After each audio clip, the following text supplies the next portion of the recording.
காலபுருஷனுக்கு 5வது வீடான சூரியனை சொந்த வீடாக்கி இருக்கக்கூடிய சிம்மராசி அன்பர்களே, கடின உழைப்புக்கு பேர் போனவங்க நீங்க. ரொம்ப ஷார்ப்பா இருக்கக்கூடியவங்களோ நீங்க. எளிதில் பாத்தீங்கன்னா காதல் வயப்படக்கூடியவங்களோ நீங்க தான். அதிகமா சம்பாதிக்கக்கூடியவங்களோ நீங்க தான். குடும்பத்தை நல்லா பாதுகாத்து வழி நடத்துறவங்களோ நீங்க தான்.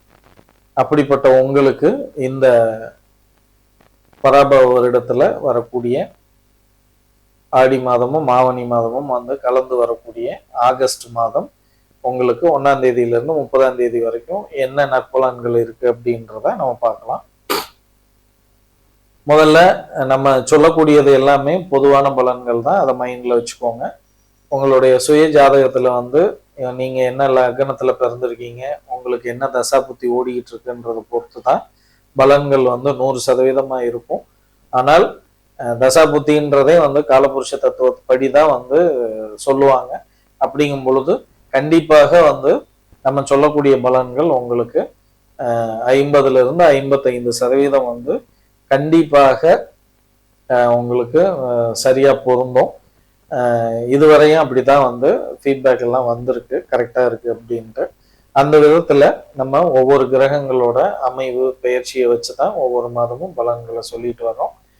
அப்போ கிரகங்கள் வரிசையா நம்ம பார்க்கும் பொழுது சூரிய பகவான் போகும் பொழுது உங்களுக்கு 2 விதமான பலன்கள். ஏன்னா 16ஆம் தேதி வரை ஒரு ராசியில இருப்பார், 17ஆம் தேதிக்கு மேல அவரோட சொந்த ராசிக்கு போறார்.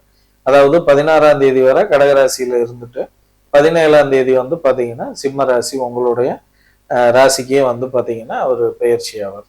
அப்போ கண்டிப்பாக உங்களுக்கு முதல் ஆரம்ப 16 நாட்கள் பாத்தீங்கன்னா 12ஆம் இடம்ன்றது விரயஸ்தானம். அப்போ கண்டிப்பாக தன விரயத்தை கொடுப்பார். ஏற்கனவே கொடுத்துக்கிட்டு தான் இருக்கிறாரு, அது தொடரும். அதுக்கு மேல 1ஆம் இடமான உங்க ஜென்மத்துக்கு வரும் பொழுது அவர் என்னதான் பாத்தீங்கன்னா அவர் உங்களோட ராசியிலே இருந்தாலும், அவர் அதிபதியாக இருந்தாலும், ஏற்கனவே பாத்தீங்கன்னா அது நெருப்பு கிரகம், உஷ்ணம் அதிகம். இதுல திரும்ப அவரோட இதுலயே இருக்கும் பொழுது இன்னும் உஷ்ணத்தினால வரக்கூடிய பிரச்சனைகளை அதிகப்படுத்துவார். அப்போ தலைப்பகுதியில பிரச்சனை இருக்கிறவங்க, அந்த இரவு நேர பணிகளுக்கெல்லாம் போறவங்க எல்லாம் முறையா பாத்தீங்கன்னா அந்த உஷ்ணம் சேராத அளவுக்கு உங்களுடைய உடலை பாதுகாத்துக்கோங்க. உணவு முறைகளை கரெக்டா எடுத்துக்கோங்க. சந்திரன் அப்படிங்கும் பொழுது நாள்கோள் தான். அது பாத்தீங்கன்னா மாத ஆரம்பத்துல 7ஆம் இடத்துல இருக்குங்கும் பொழுது 7ஆம் இடம்ன்றது சந்திர பகவானுக்கு சுகஸ்தானம், சுகத்தை வழங்கக்கூடிய அமைப்புல இருப்பாரு. மற்றபடி சந்திரனோட நிலைன்னு பார்க்கும் பொழுது நம்ம ஒவ்வொரு ராசிக்கும் 2.5 நாள் இருப்பாருங்கும் பொழுது அது நிறைய நம்ம அதுக்கே நிறைய டைம் ஸ்பெண்ட் பண்றது மாதிரி ஆயிடும். அதனால நம்ம ஆரம்பத்துல அவரோட நிலைப்பாடை வச்சு நம்ம பலன்களை நம்ம சொல்லிடுறோம். செவ்வாயின்னு போகும் பொழுது அவரு 1ஆம் தேதி ரிஷபத்துல இருப்பாரு, 2ஆம் தேதி மிதுன ராசிக்கு பெயர்ச்சி ஆவார். அப்போ உங்களுக்கு பாத்தீங்கன்னா 10ஆம் இடத்துல அவர் வர்றாரு.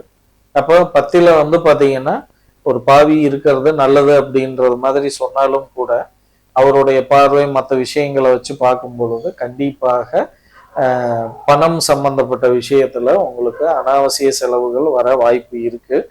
அதற்கப்புறம் அந்த 2ஆம் தேதியிலிருந்து பாத்தீங்கன்னா அவர் 11ஆம் இடத்துக்கு வரும் பொழுது ரொம்ப சூப்பரா வருமானத்தை வாரி வழங்க இருக்கிறார். கட்டிடத்துறையில கட்டுமானத்துறையில இருக்கிறவங்க எல்லாம் ரொம்ப சிறப்பா இருக்க போறாங்க. நிலம் வாங்கி விற்கிறது, அந்த நிலம் சம்பந்தப்பட்ட தொழில இருக்கிறவங்களுக்கு எல்லாம் ரொம்ப நல்ல லாபங்களை நீங்க எதிர்பார்க்க முடியும் சிம்மராசிக்காரங்க.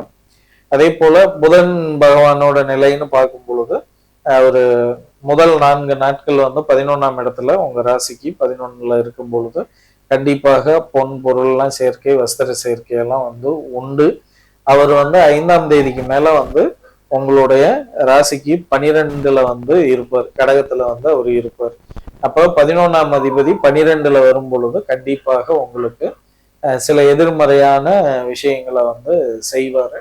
அப்போ நீங்க விஷ்ணு வழிபாடு பண்ணிக்கிறது ரொம்ப நல்லது, சிறப்பா இருக்கும். புதன்கிழமைகள்ல உங்க பக்கத்துல இருக்கக்கூடிய பெருமாள் ஆலயங்களுக்கு வந்து வழிபாடு வச்சுக்கோங்க. அடுத்து குரு பகவான்னு பார்க்கும் பொழுதும் உங்களுடைய ராசிக்கு 12ல விரயஸ்தானத்துல வந்து பாத்தீங்கன்னா குரு பகவான் ஆட்சியை உட்கார்ந்துருக்காருங்கும் பொழுது அவரும் வந்து பாத்தீங்கன்னா உங்களுக்கு ஆரோக்கியம் சம்பந்தப்பட்ட விஷயத்துல தூக்கத்தை கெடுப்பாரு, சிந்தனைகளை அதிகப்படுத்துவாரு. அதே போல வந்து பாத்தீங்கன்னா தேவையில்லாத செலவுகளை வந்து பாத்தீங்கன்னா செய்யறது மாதிரி ஒரு சூழல் வந்து வரும். அவருடைய பார்வைகள்ல வந்து அங்கங்க ராசிக்கு ஃபேவரா இருந்தாலும் கூட அவர் இருக்கக்கூடிய இடம்னு பார்க்கும் பொழுது கண்டிப்பாக 12ஆம் இடத்துல இருக்கும் பொழுது நிச்சயம் அவருக்கு அந்த 12ஆம் இடம் சிறப்பான இடம் கிடையாது. அப்போ கண்டிப்பாக அவரு நோயை வந்து அதிகப்படுத்தக்கூடிய ஒரு அமைப்புல தான் இருக்கிறாரு. அப்படிங்கும் பொழுது கண்டிப்பாக வந்து ஆரோக்கியம் சம்பந்தப்பட்ட விஷயத்துல கவனம். நேரத்துக்கு சாப்பிடுங்க, நேரத்துக்கு தூங்கி ரெஸ்ட் எடுங்க. சுக்கிர பகவான் நிலைன்னு பார்க்கும் பொழுது உங்களுக்கு 2ஆம் இடத்துல வந்து அவங்க அமரும் பொழுது, கன்னிராசியில் அமரும் பொழுது உங்களுக்கு லக்ஷ்மி கடாட்சம் அதிகமாகும். அப்புறம் என்னங்க, உங்களுக்கு நல்ல வந்து தெய்வ அருள் வந்து அனுகிரகம் கிடைக்க போகுது. உங்க வீட்டுல வந்து லக்ஷ்மி கடாட்சம் இருக்குங்கும் பொழுது என்ன வந்தாலும் ஈஸியா வந்து பாத்தீங்கன்னா அதை சரி செய்யக்கூடிய அமைப்புல தான் இருக்கு. அதே போல சனி பகவான் வந்து பாத்தீங்கன்னா உங்களுடைய ராசிக்கு அஷ்டமத்துல இருக்கிறாரு. அப்போ அஷ்டமத்து சனி வந்து பாத்தீங்கன்னா 7.5 சனி செய்யக்கூடிய பூரா அஷ்டமத்து சனியில அந்த 2.5 வருஷத்துல செய்யும்ன்றது மாதிரி சொல்லுவாங்க. பட் இருந்தாலும் வந்து பாத்தீங்கன்னா பய உணர்வு கொஞ்சம் அதிகப்படுத்திக்கிட்டே தான் இருக்கிறாரு. அப்போ நீங்க முறையா வந்து பாத்தீங்கன்னா திருநள்ளாறு வழிபாடை நீங்க சிறப்பா வச்சுக்கோங்க.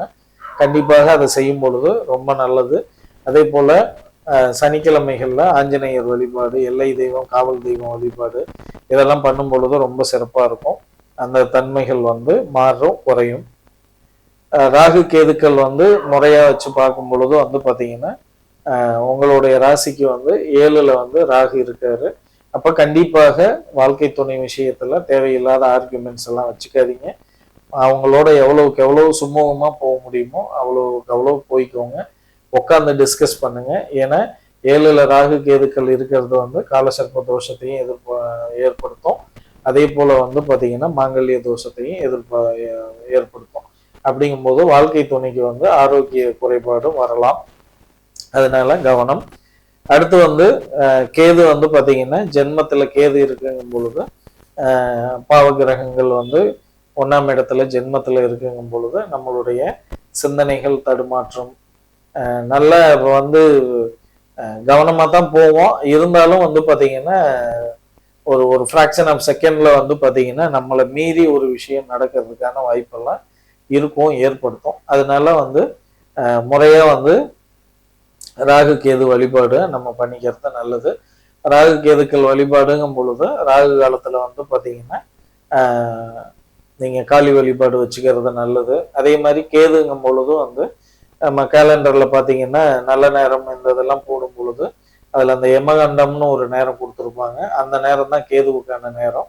அப்போ கேதுனால வந்து உங்களுக்கு ரொம்ப வந்து ஒரு பிரச்சனை இருக்குன்னா கண்டிப்பாக நீங்க தேர் திருவிழாவெல்லாம் நடந்ததுன்னா தேர் வடம்பிடிங்க, மலை மேல இருக்கக்கூடிய சிவன் ஆலயங்களுக்கு வந்து வழிபாட்டுக்காக போங்க. இதெல்லாம் பண்ணும் பொழுது கேது பகவானால வரக்கூடிய பிரச்சனைகள் குறையும். அதே போல கேது பகவானால வந்து வரக்கூடிய ஆரோக்கியம் சம்பந்தப்பட்ட பிரச்சனைகள் வந்து நம்ம குறையணும் அப்படின்னா யோகாசன பயிற்சிகள்லாம் வந்து நீங்க எடுத்துக்கிறது ரொம்ப நல்லது, சிறப்பா இருக்கும். சிம்மராசி அன்பர்களே, உங்களுக்கு இந்த மாதம் வந்து பாத்தீங்கன்னா தெய்வ அருள் வந்து ஒண்ணுதான் உங்களுக்கு வந்து ரொம்ப சிறப்பா இருக்கு. மற்றபடி வந்து பாத்தீங்கன்னா செவ்வாய் பகவான் தன லாபத்தை அதிகப்படுத்துறாரு. அப்போ லாபங்கள் அதிகமாக திருச்செந்தூரான விட்டுறாதீங்க. அதே போல லக்ஷ்மி கடாட்சம் இருக்கிறதுனால வீடு வாசலை சுத்தமா வச்சுக்கோங்க. வீட்டுல ஆரோக்கியமான பேச்சுக்களை வந்து வச்சுக்கோங்க. பெருமாள் கோவில்ல இருக்கக்கூடிய தாயாரை வந்து வழிபட்டுட்டு வாங்க. வெள்ளை நிற பூக்கள் வச்சு வழிபட ரொம்ப சிறப்பா இருக்கும் இந்த மாதம். இந்த மாதம் இனிய மாதமாக அமைய வாழ்த்துக்கள். நன்றி.